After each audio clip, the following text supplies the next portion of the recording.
CES 2026 just gave us a peek of the display tech Apple's planning to use for the iPhone Folds, and if you've been following Foldable rumors, it's actually kind of impressive. Samsung Display had a brief booth showing off its new creaseless OLED panel next to a Galaxy Fold 7, and according to Sam Mobile, the next-gen panel has zero visible crease at any angle. That's a big deal, because even with Samsung's current Z Fold 7, which already does a pretty decent job of hiding the crease, it still shows up if you look at it funny. Now the Fold 8 obviously is going to use this new creaseless technology as well, but I'm excited to see it with the iPhone Folds. Now before we go any further, 90% of you guys aren't subscribed, so do yourself a favour and hit the subscribe button. It helps a small channel like mine reach more Apple fans and keeps me motivated to dig up leaks, supply chain intel, and prototype details. Alright, with that out of the way, let's talk about this foldable iPhone. The rumour suggests the iPhone Fold is going to use a book-style inward folds. When closed, it's expected to come in around 5.3 inches to 5.5 inches,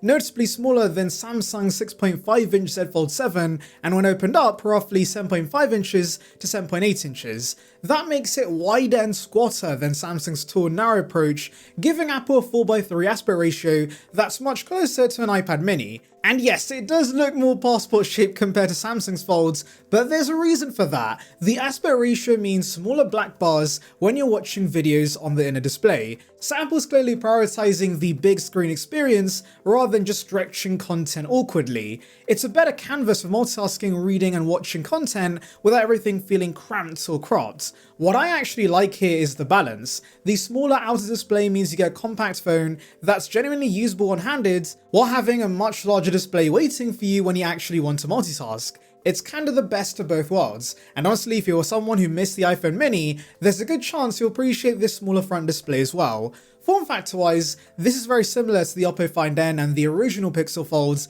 both of which I was a fan of because they focused on usability rather than just making the tallest foldable possible, and the icing on the cake is that both the inner and outer panel are going to offer 120Hz LTPO Pro motion. Ming Chi Kuo has also said that supply could be an issue for the iPhone Folds. Apple's aiming to launch this in the second half of 2026, but early production challenges mean smooth shipments may not happen until 2027. That's a familiar pattern for Apple. Big announcement, huge hype, tiny supply. Basically, you might watch the keynote, fall in love with the renders and mentally prepare your bank account only to discover there's none available for months. Think of it like festival tickets, theoretically on sale, practically impossible to get. But I don't think Apple's going to be too mad at that. Limited supply plus massive demand is basically Apple's business model, and honestly they've perfected it. Reports had suggested production would start before the end of this year, but we haven't heard much. That likely means the Foldable's still in design validation, the stage where the device looks flawless on paper but the hinges and ultra-thin glass still need tweaking.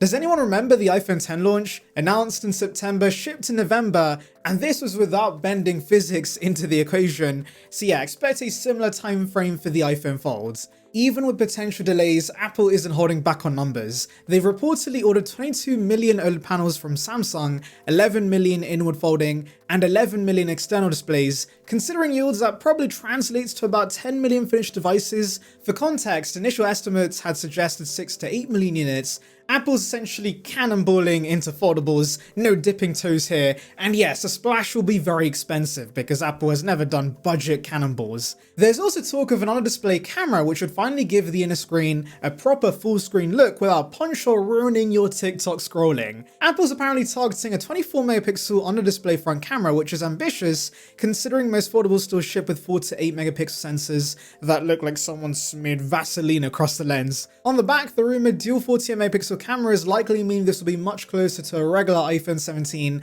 than the Pro models, and that's a trade-off. You're almost certainly compromising on the camera experience in favor of the form factor. Some people won't love that, especially when this is expected to cost more than the iPhone 18 Pro Max, which should start around $1199, but realistically there's just less physical space to work with a foldable this slim. Personally, I'm hoping Apple can at least bring a telephoto lens to future models, even if the sensors are smaller than what you'll find on the Pro Max, because long term, that feels like the one camera feature missing that would really help justify the price on a foldable like this. Battery life seems to be promising as well. Rumors suggest a dual cell design with a 5400 to 5800 mAh capacity, which should comfortably beat the iPhone 17 Pro Max and Z Fold 7. Pair that with an A20 Pro chipset and a 16nm display driver, and endurance should hopefully not be that big of an issue. Speaking of multitasking, software could be a real differentiator.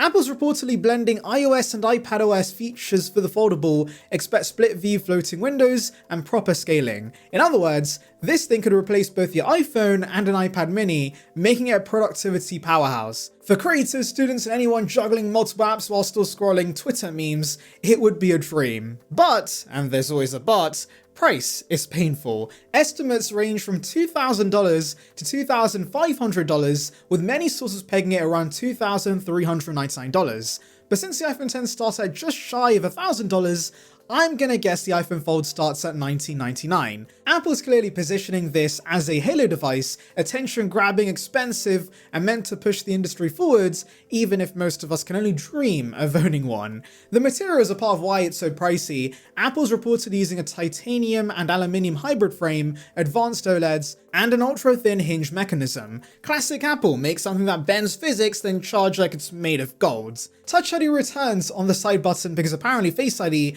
doesn't fit into the Foldable slim profile. There will be other camera-related compromises with the Foldable, for example no LiDAR and no OIS on the inner camera to maintain the slim profile. But 6 plastic lens elements for the inner camera should improve sharpness considerably. Thickness is expected to be around 4.5mm when unfolded, which is thinner than most first-gen foldables, thanks to Apple's mad scientist material choices. Another interesting point, Apple may go eSIM only in certain regions like China. Bold move, especially in markets where swapping SIMs is the cultural norm. In the US and UK, eSIM only isn't a big deal, but Apple might be using this to squeeze in a slightly larger battery or simplify the design. Either way, if it increases usability without compromising form factor, it's a win. I don't need the physical SIM card slot. Now just imagine this experience, guys. You pull your iPhone Fold out of your pocket, it snaps open to a 7.8-inch iPad, apps scale perfectly, multitasking works flawlessly, and that crease?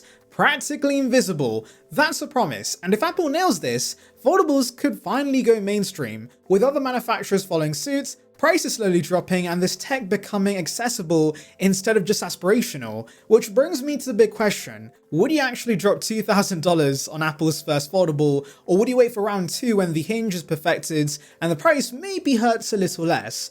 Personally, I highly doubt I can stomach that price tag. I might review it, but then I'll probably get rid of it, unless I can find an open box model that's considerably cheaper.